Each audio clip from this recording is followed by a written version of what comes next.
नमस्कार दोस्तों, आज हमारा ये दूसरा लेसन है। फर्स्ट लेसन में काफ़ी लोगों की मुझे पर्सनल सजेशंस मिली थी कि मैं ना केवल विद्यार्थियों के लिए सोचूं बल्कि वर्किंग पर्सन्स के लिए भी सोचूं।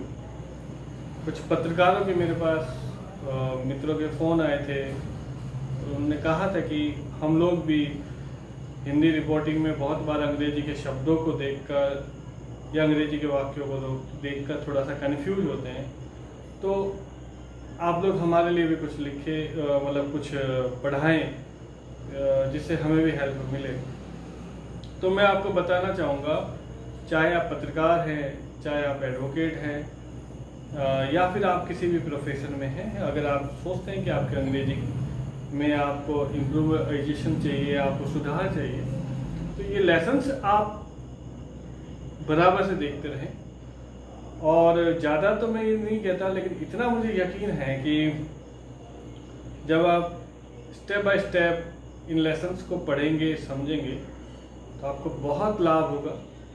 सिर्फ आपको दिए गए लेसन्स को एक बार रिवाइज करना है और उनको जितना हो सके आपको पढ़ने की कोशिश करनी है।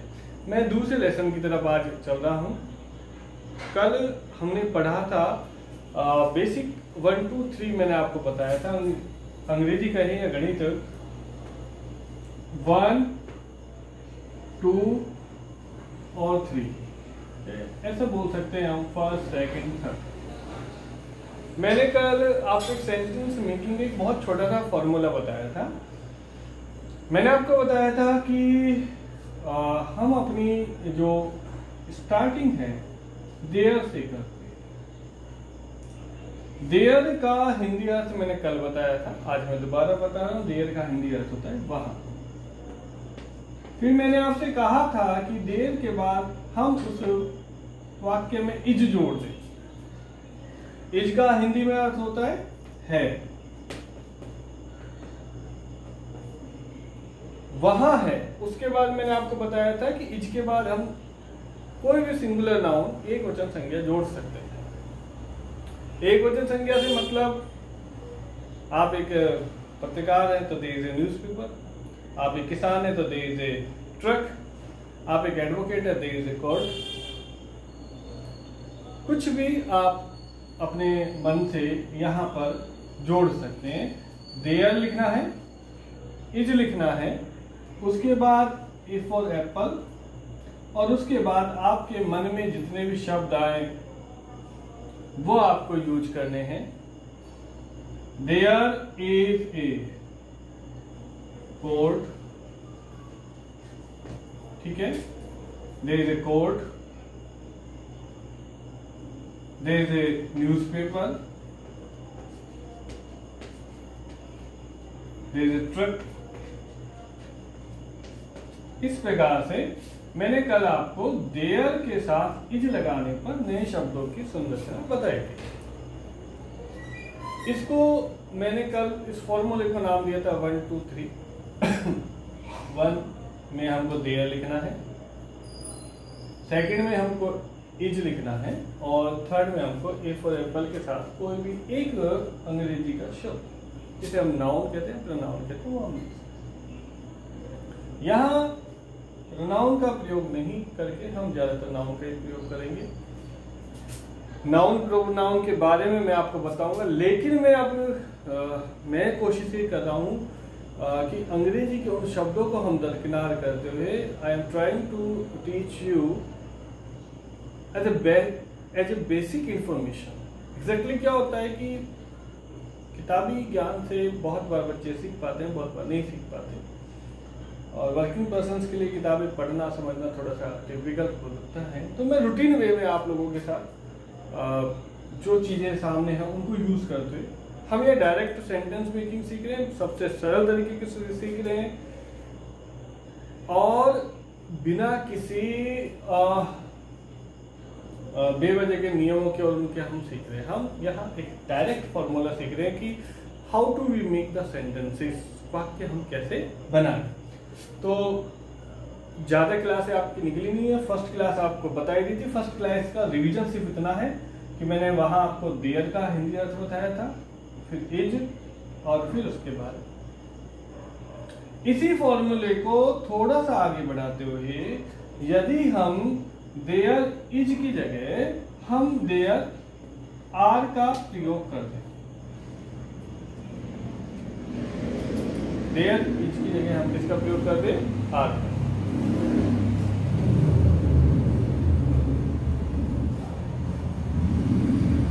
एक वस्तु है तो हमने इज लगा दी। अब एक से ज्यादा वस्तु है तो अब क्या लगा देंगे? आर। एक बात ध्यान रखना, जो इज का अर्थ होता है वही आर का अर्थ होता है, ये ध्यान रखना। हिंदी में इज का अर्थ है होता है तो आर का अर्थ भी है होता है। इसे आप एक बार नोट कर लीजिए, लिख लीजिए।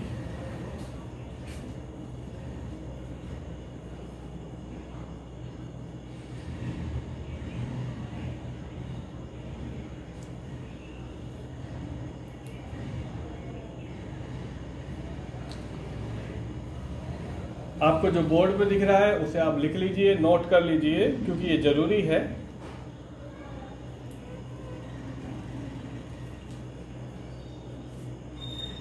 मैंने बहुत कुछ सिखाया नहीं, बिल्कुल हल्का फुल्का सिखाया, आपने नोट कर लिया तब मैं इसे इरेज कर रहा हूं। अब देखिए आप क्या करना है। आपको दोनों फॉर्मूलों को आपको एक साथ अब सीख रहे हैं हम लोग। देयर इज तो हमने कोई एक वस्तु लिख दी, और अगर हम देयर के साथ इज की जगह हम आर जोड़ देते हैं। देखिए, देयर इज ए बुक। आप कहेंगे साहब आपका कि वहां एक किताब है। अब कहेंगे साहब एक किताब नहीं, और बहुत सारी किताबें हैं, 5 किताब है, 10 किताब है, तो क्या करेंगे आप लिखेंगे देयर आर बुक नहीं, आप क्या लिख देंगे? बुक्स। देयर आर बुक्स, वहां किताबें हैं। देयर इज ए बुक का मतलब वहां एक किताब है, और देयर आर बुक्स का मतलब वहां एक से अधिक है। अंग्रेजी में 2 ही वचन चलते हैं। एक वचन को अंग्रेजी में सिंगुलर कहते हैं और बहुवचन को अंग्रेजी में प्लूरल बोलते हैं। आप सिंगुलर प्लूरल के चक्कर में आए ठीक, नहीं आए ठीक। मैंने आपको पहले ही बता दिया कि मैं बहुत नीचे लेवल से पढ़ा रहा हूं और ये कोशिश कर रहा हूं कि गांव जमीन से जुड़े जो लोग हैं, चाहे कोई भी वर्ग हो, जिन्होंने अंग्रेजी को हमेशा एक टास्क समझा, बड़ी चुनौती समझा, उन लोगों के लिए अंग्रेजी पढ़ा रहा हूँ। जो लोग अभी तक अपने आप को अंग्रेजी से इसलिए दूर रखते आए कि भाई इसमें हमें बड़ी दिक्कत होती है, तो उनके लिए सबसे सरल तरीका, मेरे जीवन में 16 साल के टीचिंग एक्सपीरियंस का जो रस है वो मैं आपको देना चाहता हूँ, क्योंकि मैं समझता हूँ कि कैसे भी करके मैं आप लोगों की सहायता करूँ। इसलिए मैं सारे ये प्रयास कर रहा हूँ। तो देयर इज ए बुक का मतलब हो गया वहां एक किताब है, और देयर आर बुक्स का मतलब हो गया वहां एक से ज्यादा किताब है। इन वाक्यों को हम डेली यूजेस में काफी प्रयोग कर सकते हैं।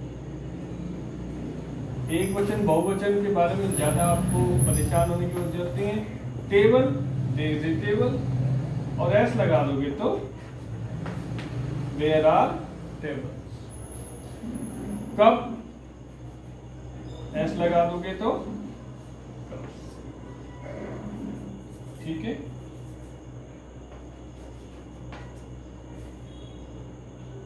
अंग्रेजी में ज्यादातर शब्दों के पीछे एस लगने पर वो एक वचन से बहुवचन बन जाते हैं। ये हमने बचपन में पढ़ा है और ये सबको लगभग पता है। कुछ ऐसे शब्द होते हैं जहां एस नहीं लगता, वहां ई एस लग जाता है। बहुत सारी चीजें हैं, वो धीरे धीरे मैं आपको समझा दूंगा। लेकिन अभी हम फिलहाल जो शब्दों को जानते हैं, यहाँ भी एक नहीं है बहुवचन, उधर हम कहा किसका प्रयोग करेंगे? आर का प्रयोग करेंगे। अब देखिए इस फॉर्मूले से कितने सेंटेंस बन चुके, ये आप लिख चुके हैं, इसलिए अब इसको मैं मिटा दे रहा हूं। अब देखिए आप इस फॉर्मूले का यूज करते हुए आप कितने वाक्य बना सकते हैं। देखिए, देयर लिखा, एक तरफ मैंने इज लिखा, एक तरफ मैंने आर लिखा। ठीक है।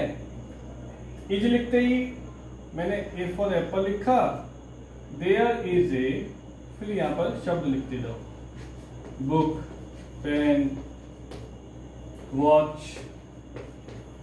टीवी,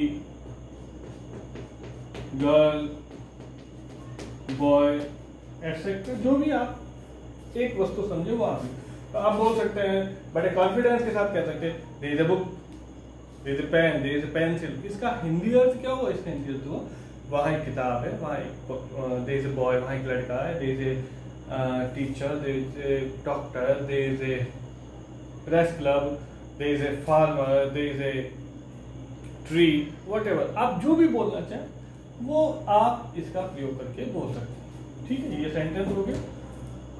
अब आप कहें कि भाई एक नहीं ज्यादा है, तो आप क्या करेंगे?